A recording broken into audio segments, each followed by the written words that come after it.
નમસ્કાર દર્શક મિત્રો, TV17 પર આપનું સ્વાગત છે. કરીશું નજર આજના સમાચાર પર. વડોદરા ડભોઈ તાલુકાના ફરતીકુઈથી વેગા આશરે 3 કિલોમીટરનો રસ્તો સાઇડ શોલ્ડરમાં અધૂરું કામગીરી કરી હોય સ્ટેટ હાઈવેના અધિકારીઓ દ્વારા માત્ર પ્લાસ્ટિકની થેલીઓ મૂકી દેવામાં આવી છે. સ્ટેચ્યુ ઓફ યુનિટી જોવા માટે મેઇન રોડ ઉપર સાઇડ શોલ્ડરમાં 5-5 ફૂટ ઊંડા ખાડા ખોદી નાખવામાં આવેલ છે.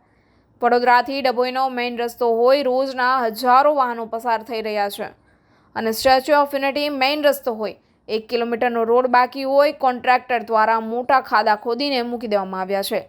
ક્યાંક કોઈ રેલિંગ પણ લગાવવામાં આવી નથી, માત્ર થોડી ઘણી પ્લાસ્ટિકની થેલી રોડની સાઈડ પર મૂકવામાં આવી છે.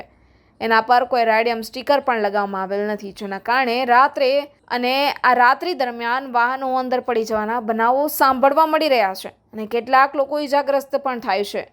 ડભોઈ સ્ટેટ હાઈવે અધિકારીઓ દ્વારા માટી ભરેલી પ્લાસ્ટિકની થેલીઓ કિનારીઓ પર મૂકવામાં આવી છે. તેના પર કોઈ રેડિયમવાળા સ્ટીકર લગાવવામાં આવ્યા નથી, જેના કારણે નાના મોટા વાહનો અકસ્માત થઈ રહ્યા છે. વહેલામાં વહેલી તકે લાગતા વળગતા અધિકારીઓ આનું કોઈ ચોક્કસ આયોજન કરવામાં આવે, અકસ્માત થતાં રોકી શકાય છે. આ જ રસ્તા પરથી રોજ સ્ટેટ હાઈવેના અધિકારીઓ અને અન્ય અધિકારીઓ પણ નીકળે છે, છતાં પણ નજરઅંદાજ કરી નીકળી જતા હોય છે. કોઈ મોટા અકસ્માતની રાહ જોઈને બેઠા હોય તેવું લાગી રહ્યું છે. કોઈ મોટી જાનહાનિ થશે તો જવાબદાર કોણ, એ પણ એક મોટો સવાલ વાહન ચાલકોમાં ઉઠી રહ્યો છે.